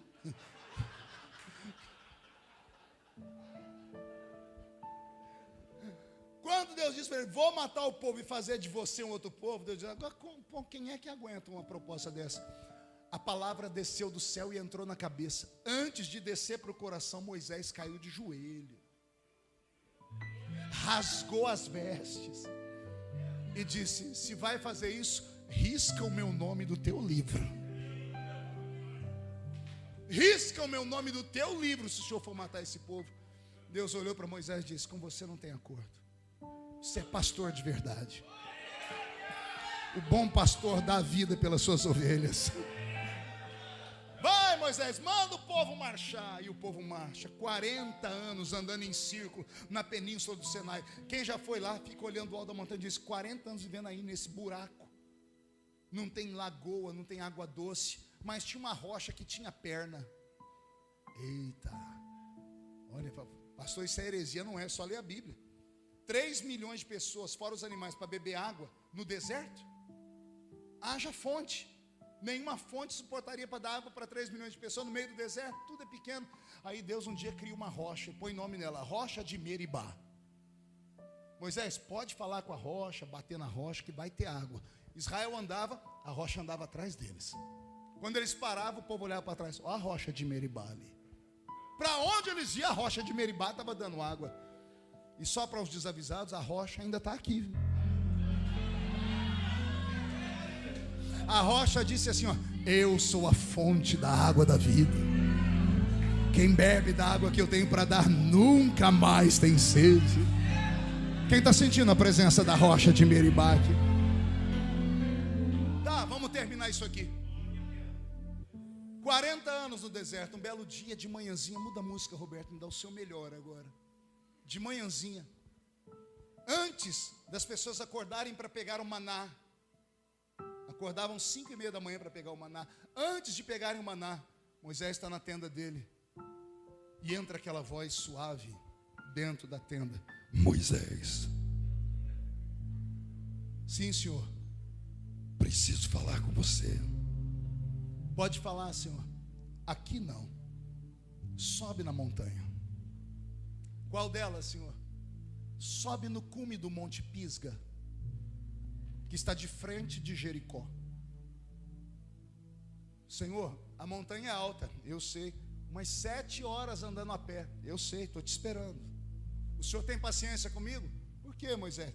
Não sou mais um meninão de 80 anos. Quando o Senhor me chamou, eu era um garotão de 80. Agora eu tenho 120. Bem, Moisés, Senhor, só vou pedir para Josué. Hoje não. Hoje é só eu e você. E sobe Moisés. E quando ele chega no alto do Monte Pisga, de frente de Jericó, o Senhor diz para ele, olha para esse lado. E quando ele olha, as nuvens saem da frente. E ele vê uma terra linda. Porque ele está vindo do deserto, mas ele vê uma terra verde. Ele vê uma fazenda. Ele vê pomares, ele vê campos de olivais, ele vê uma terra forte, formidável, cheio de lagos. E ele diz, Senhor, que terra é essa? Me diz você, Moisés. Senhor, é Moisés, é a terra que manda leite e mel? É a terra que manda leite e mel, Moisés. Senhor, daqui ali são 3 dias, só me dá licença, eu tenho que ir lá acordar o povo. Senhor, eu vou pedir para o povo preparar. Moisés, calma, 40 anos, o que são mais 3 dias? Vamos bater um papo, filho. Digo eu, não a Bíblia. O que o senhor quer falar? O que você quer fazer quando chegar naquela terra, Moisés? Me fala aí. Posso falar, senhor? Pode, somos amigos. Senhor, eu quero, está vendo aquele lugar ali? Sim, quero fazer uma casa ali. perto daquela lagoa, quero passar o resto da minha vida pescando. Quero fazer casas do lado para os meus filhos e os meus netos verem eles correrem pela terra. Vou escolher aquela parte ali para Dan, aquela ali para Rubem, aquela ali para Benjamim, Judá. Vou espalhar o povo. Senhor, eu estou preparado. Calma, Moisés, o que mais que você vai fazer quando entrar? Senhor, eu vou pedir para os levitas colocar roupa branca, preparar as trombetas. A arca vai na frente. E quando a arca da sua presença for na frente, eles tocarem a trombeta, vamos entrar no mistério, Senhor. Naquela época não tinha língua estranha ainda, eles cantavam e profetizavam. Senhor, posso descer? Senhor, Yahvé, Jeová. Sim, Moisés, posso? Hoje não. Por que não, Senhor? Porque o seu sonho é muito pequeno. Eu deixo o homem sonhar, mas o meu sonho é maior e melhor do que o teu. O que o Senhor quer que eu faça? Abra os braços, Moisés. Abri. Fecha os olhos. Fechei. E agora, Senhor? Moisés, sim. Morre, Moisés. Morre. Eu acho que ele deve ter aberto o olho por 1 segundo ou 1 milésimo de segundo. E antes de formular na boca a palavra por quê, o corpo dele tomba. E aí, aqueles que leem a Bíblia escrita pelos hebreus vão dizer assim: Moisés não entrou porque ele bateu na rocha. Seria Deus um ser muito cruel se nos impedisse de entrar no céu por uma coisa pequena. Ele conhece a nossa natureza. Não há quem não peque. Nós escalamos pecadinho, pecado médio, pecado grande, pecado gigante. Para Deus, pecado é pecado. A igreja diz: adultério é deitar com alguém. Vem Jesus e diz assim: não, adultério é você desejar no coração. Só que eu nunca vi a igreja excluir ninguém porque desejou no coração, mas exclui aquele que confessa que deitou com outro. A igreja faz essas coisas, Deus não. O dia que eu li isso, sinceramente, a primeira vez, eu falei assim, eu fechei a Bíblia e falei: meu Deus, se Moisés, que é o cara, o homem que devotou a vida para o reino, que enfrentou tudo na vida e só sofreu, não pode entrar na terra, então não vale a pena. E o Senhor falou no meu coração: ei, você acha que eu sou injusto? Eu disse: pela história é. O Senhor disse: não, leia a história de verdade. Eu disse: está escrito aqui. O que é que está escrito aí? O Senhor matou e sepultou Moisés numa vala. O Senhor disse para mim: procura o significado da palavra sepultar. Já procurou, não? Sepultar, esconder profundamente. Deus escondeu Moisés tão profundamente que lá no livro de Judas, que antecede o Apocalipse, tem uma briga: Satanás e Miguel. Satanás dizendo: cadê o corpo de Moisés? E Miguel dizendo: procura. Já procurei. Já pedi os meus demônios, os anjos caídos, que são etéreos e translúcidos, eles entraram dentro da terra, mapearam cada centímetro daquele deserto. Não tem osso de Moisés lá. Não tem DNA de Moisés lá. Os homens acham DNA até de dinossauro. O diabo não achou o DNA de Moisés no deserto. Na montanha não encontraram até hoje. Não se sabe cadê. Você já percebeu que Moisés é um dos únicos santos da Bíblia que não tem estátua? Já percebeu ou não? Não tem, você não vai ver uma igreja de São Moisés. A única estátua feita por um artista de Moisés foi feita por Michelangelo. E é uma estátua engraçada. Se você digitar no Google, você vai ver Moisés por Michelangelo. Aparece o Moisés com 2 chifres na cabeça. Alguém já viu isso? Aí por que tem dois? Depois digita Moisés por Michelangelo. Está lá em Roma essa estátua. Está um Moisés com as tábuas da lei, 2 chifres na cabeça. O dia que eu vi isso, eu falei: meu Deus, botaram o Satanás ali. Não é que a tradução da Bíblia que o Michelangelo usava era a tradução de São Jerônimo. E a palavra poder, ela também é traduzida por chifres, coroa. E quando Michelangelo leu lá poder, ele leu chifres e fez Moisés com 2 chifres. Mas não são chifres de demônio, é poder descendo sobre ele. É a única estátua que tem. Não tem estátua de Moisés, porque não acharam o corpo dele. Aí eu falei: Senhor, o que está acontecendo? Muda a música, Beto. O Senhor disse: Marco, quanto tempo você acha que Moisés ficou morto? Vai, usa a cuca aí. Quanto tempo você acha que Moisés ficou morto? Um dia, uma semana, um mês? Pergunte para mim, quanto tempo, pastor? Nem um segundo. Quando aquele corpo de carne tocou o solo, ele foi transfigurado. Ele foi transportado da terra para o céu. Quando ele foi falar por quê, ele estava na frente do Eterno. Deus brilhando no trono com os braços abertos, dizendo: bem-vindo, Moisés. E eu imagino Moisés dizendo: que lugar é esse, Senhor? É a minha casa. E o que é a sua casa? É a terra que emana leite e mel. Você queria entrar na terra que emana leite e mel, não era? Era, então estou realizando seu sonho. Senhor, mas eu queria naquela. Moisés, com 120 anos, você vai aproveitar o que daquela terra, Moisés? 120 anos você só tem artrite, artrose, osteoporose, reumatismo, catarata, bursite, flacidez. Você vai aproveitar o quê? Você acha que eu vou te dar um trabalho como eu te dei, vou te deixar lá? Eu te trouxe para a verdadeira terra que emana leite e mel. E ó, eu tenho uma conversa com você daqui a pouco, porque eu já preparei alguém aqui que vai fazer um passeio turístico com você pelo céu. Sério, senhor? Quem é? Miguel, Gabriel? Não, é um contemporâneo seu. Qual o nome dele?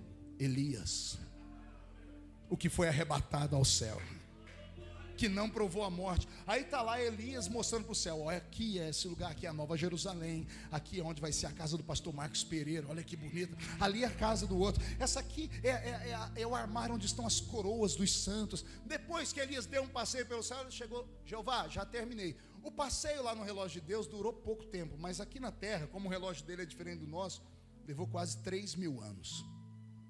3.000 anos depois, o Senhor está de frente de Moisés, dizendo: e aí, Moisés, gostou? Gostei, Senhor, obrigado. A surpresa foi grande. O seu sonho é maior e melhor do que o meu. Agora, Moisés, eu vou realizar o seu sonho. Como, Senhor? Você vai conhecer a terra que emana leite e mel. Mas eu já... Não, aquela que você queria ver. Sério, Senhor? Elias, preparou a carruagem? Já, Senhor. Põe em Moisés e vai. Quando o céu está preparando, Jesus está andando aqui na terra. Ele para: pois não, meu pai, Monte Tabor, quem eu levo comigo? Só leva quem crê em coisa sobrenatural. Você tem 12 discípulos, mas 9 aí é meia boca. Pega os malucos, pega o que pula em cima das águas, pega aqueles 2 que vai evangelizar e ninguém dá oferta para eles querem matar a cidade inteira. Viu? Não dá oferta para evangelista, dá nisso, ele manda destruir a cidade inteira. Pegou aí, pastor? Tem que defender a minha raça. Aí Jesus vai subir para o Monte Tabor. Ô, Pedro, Tiago e João, vem comigo. Eles chegam no alto da montanha. Jesus diz: ó, o que vocês vão ver aqui não é para sair correndo, não é fantasma, é o meu Pai realizando sonhos. Vocês vão ficar aqui porque a glória que vai vir pode queimar vocês. Fiquem aqui, a distância de um tiro de flecha, 28 metros. Fiquem aqui e eu vou andando. 28 metros, estão prontos? Sim. Jesus abre os braços e ele começa a resplandecer. Ele começa a brilhar e ele começa a flutuar. Aí a Bíblia diz que o céu se rasga e a película que separa o mundo físico do mundo de Deus, que é como um espelho. Quem já viu espelho? Quem quando criança chegou perto do espelho e deu um beijão na boca do espelho? A gente aprende a beijar beijando o espelho. Quem nunca olhou para o espelho e ficou com medo de noite? Porque se olha lá para dentro tem um outro mundo.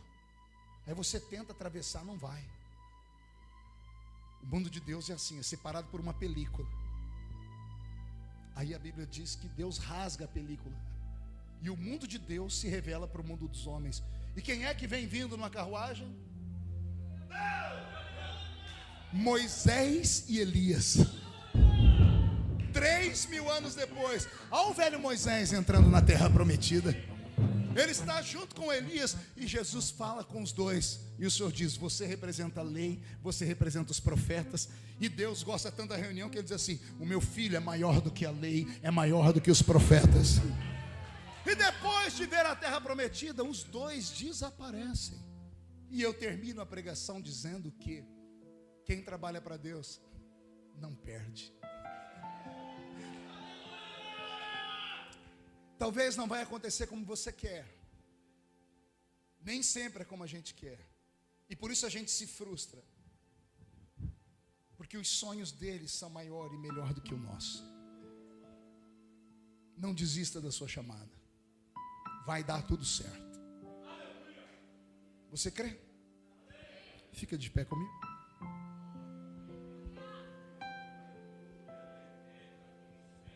Pastor Marco, posso fazer uma chamada de altar?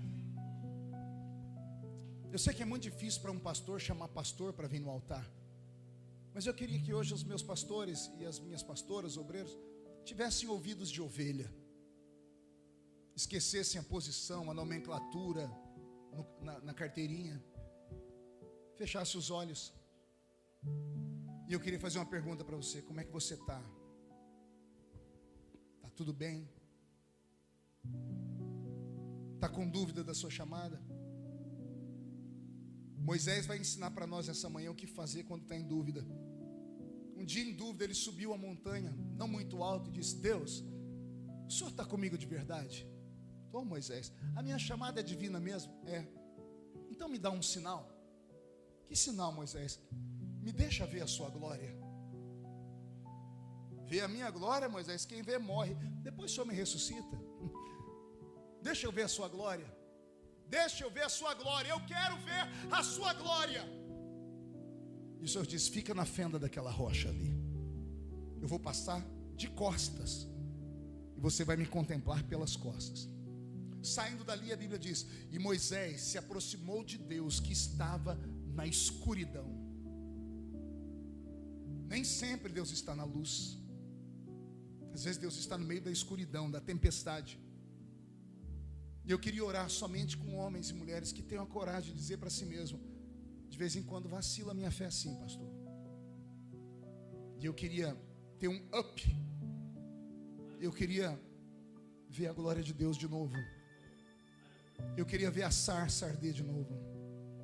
Porque foi a visão da sarça que te trouxe até aqui. Mas as pancadas e as lutas fez você esquecer a sarça. E não há mais experiência. Então eu quero ver a sua glória. Incline a sua cabeça. Vamos subir o monte, Beto? A porta da casa mais simples, que o anjo da morte não entra.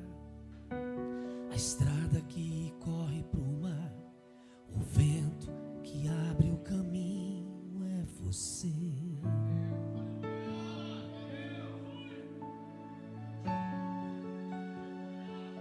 É você.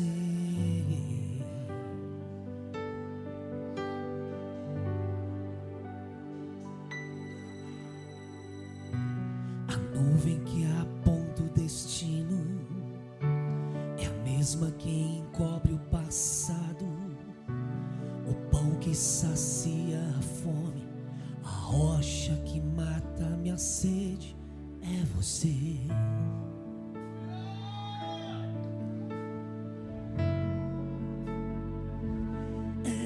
Você,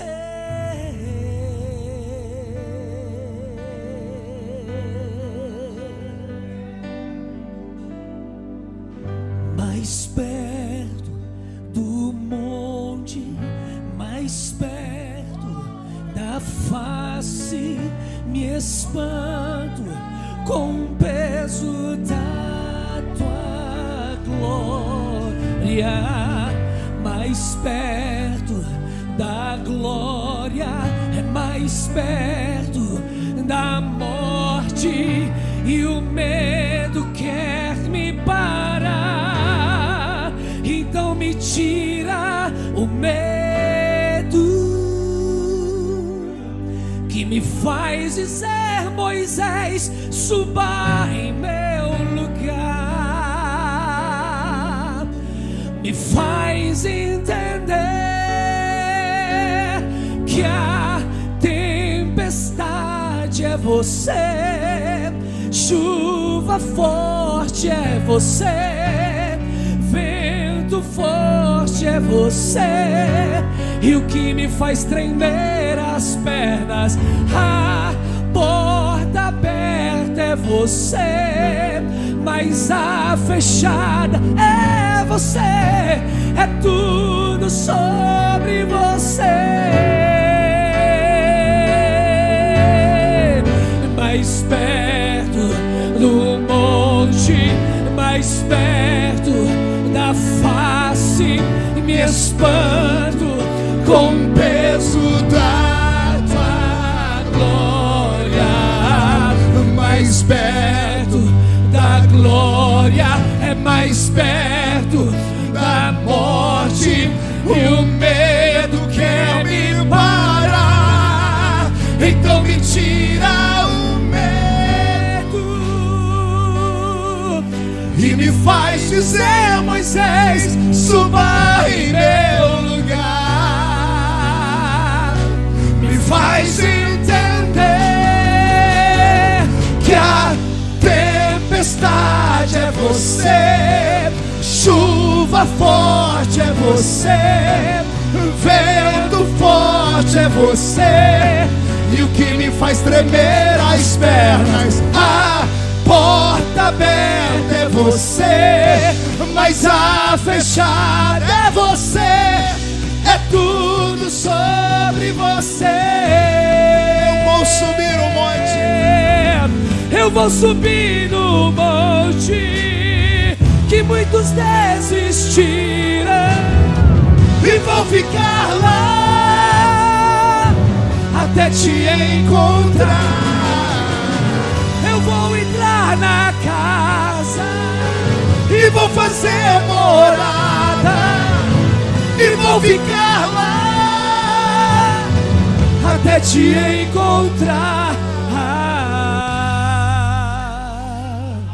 Em nome do Senhor Jesus, que todos os ministros e ministras que vieram à frente do altar sejam abraçados pelo Espírito Santo, sejam envolvidos num manto de mistério, tenham as suas roupas trocadas, no lugar de vestes de vergonha, vestes de exaltação.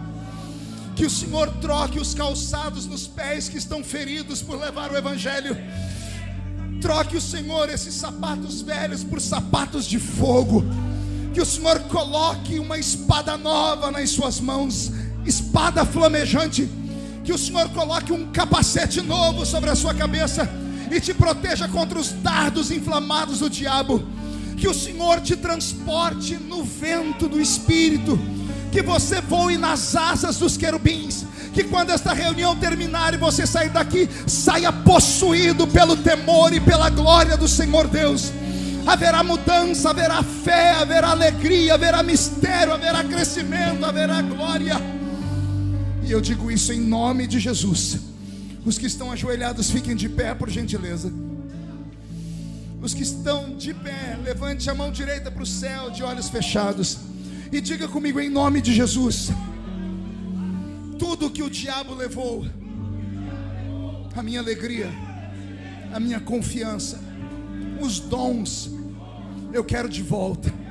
E eu quero que esses demônios que tocaram na minha vida, no ministério que o Senhor me deu, na minha família, venham agora para a palma da minha mão. Feche a sua mão e segure esses espíritos malignos. Eu vou contar até 3, você vai jogar no chão e vai pisar em cima. E aí você vai abraçar pelo menos mais 2 obreiros e vai dizer para eles: eu cansei de coisas sem sentido, eu quero algo novo sobre a minha vida. 1, você nunca mais será o mesmo. 1,5, sua família sentirá orgulho de você de novo. 2, quem viver verá para ver o seu ministério crescer a 100 por 1. 2,5, a Dude, pastor Marcos, viverá o melhor tempo que ela já viveu na história. Para cada dia de vergonha haverá dupla honra sobre este ministério. 3, jogue no chão e pise em cima. Eu quero viver algo novo. Abrace umas 2 pessoas. Faz meu coração arder de novo, fazendo todo medo desaparecer, trazendo sobre mim um novo amanhecer. Eu quero viver algo novo. Davi. Eu quero viver algo novo. Faz meu coração arder de novo, fazendo todo medo desaparecer, trazendo sobre mim um novo amanhecer. Eu quero viver algo novo. Vem me visitar hoje aqui. Diga, eu quero conhecer. Eu quero conhecer mais de ti. Espírito vem, Espírito vem, Espírito Santo. Espírito vem, Espírito vem, Espírito Santo. Eu quero viver algo novo, Alex. Diz pro povo, vai. Eu quero viver. Faz meu coração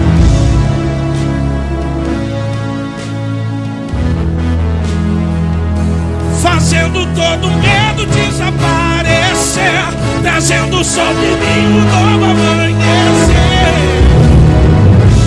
Eu quero viver. Levante as 2 mãos pro céu e diga: Santo Espírito, Santo Espírito, desce como um fogo,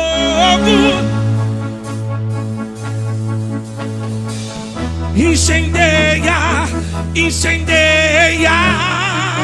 Santo Espírito, Santo Espírito, desce como um fogo, incendeia, incendeia. Yeah. Santo Espírito, desce como um fogo. Santo Espírito, é como se a canta lebrova macaçamara, uribiniquioma na suri de canta na barra cheia. Santo Espírito, desce como fogo, incendeia, incendeia. Vocês, eu quero viver.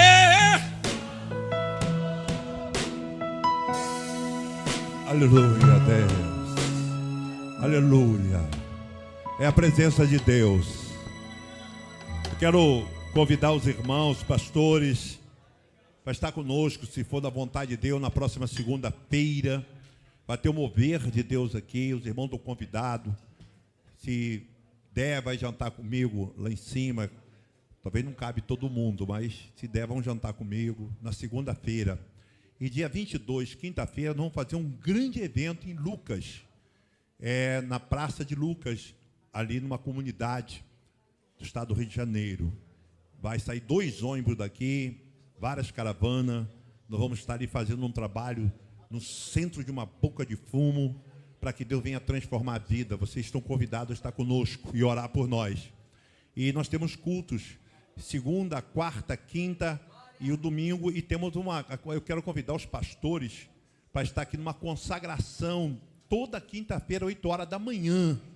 Deus tem falado, feito sinais de prodígio e maravilha, revelado toda quinta-feira.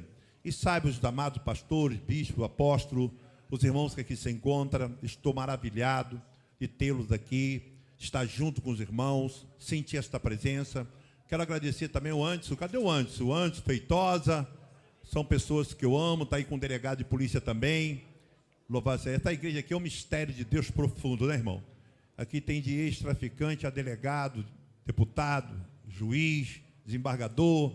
Deus tem feito. Foi o primeiro café da manhã, que vai ficar por muitos cafés que nós vamos realizar aqui na DUD. Eu quero estar perto dos meus irmãos. Vocês, para mim, são muito importantes. veio pastores de outros estados, veio da Paraíba aqui, meu filho, e hoje pastor, tem 4 congregações lá na Paraíba. Está o pastor Carlos, que é o meu irmão, meu amigo, a Dude lá da Bahia, né? A Dude lá da Bahia, a sua esposa. Enfim, vocês todos fazem parte da minha vida. Eu amo vocês. Pastor Marcos está junto. Às vezes é dificuldade de nós estarmos perto, mas eu acredito que o Daniel pegou o telefone de todos, depois vai passar para mim também. Eu vou estar mandando mensagem para os irmãos interagindo comigo. Vamos trabalhar junto. Os irmãos precisar, pastor Marco, manda um ônibus para lá, eu mando para lá. Irmão, vem para cá, vamos estar juntos. Vamos se estreitar, vamos trabalhar juntos, porque vamos saquear o inferno e povoar a casa de Deus. É através de vocês, dos homens de Deus, mulheres de Deus, que vamos mudar o quadro deste mundo. Segundo a Escritura Sagrada, para alegrar o seu coração, o mundo não tem jeito, mas enquanto tiver um crente, a terra é sarada. Amém, irmãos? Vamos agradecer a Deus. Vem cá, Marco Feliciano.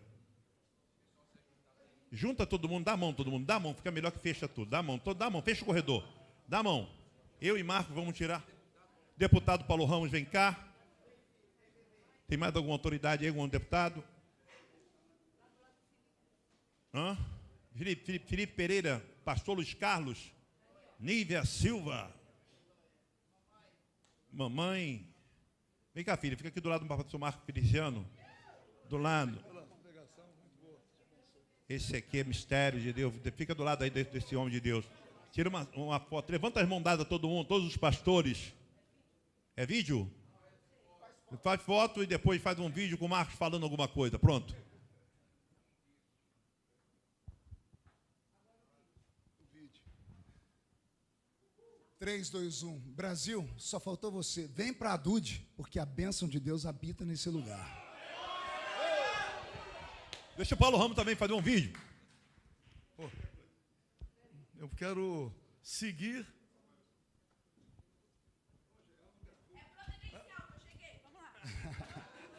Vamos gravar de novo, que ela não gravou. Vocês preparem para dar o grito, tá? Pronto. Atenção, líderes e pastores de todo o Brasil. Faltou você na reunião. Deus desceu aqui, porque Deus habita na Dude. No próximo esperamos vocês. Eu faço minhas as palavras do pastor Marcos Feliciano, em homenagem ao pastor Marcos Pereira. Venha para a Dude. Forte, hein? Forte. Forte. Vamos agradecer a Deus. Espera aí um pouquinho, vamos orar. Senhor Deus e Pai, quero te agradecer, Pai, por esses líderes, por esses homens, Pai, pelo teu filho Paulo Ramos, o teu filho, Pai, Marco Feliciano e todos aqui representados, ó Deus. Abençoa agora cada congregação, Pai, que tu dê, Pai celestial, um mistério, um renovo. Levanta as mãos todo mundo que está no templo, recebe a unção que está sobre a minha vida, recebe a unção dos apóstolos, recebe o mistério da cura. Eu nesse momento, Pai, eu te peço que tu possa encher esses homens e essas mulheres da tua graça e da tua virtude e da vitória em nome de Jesus, amém? E o amor de Deus, a graça de nosso Senhor e Salvador Jesus Cristo e a comunhão do Espírito Santo esteja com todos, digam, cerrado em nome de Jesus.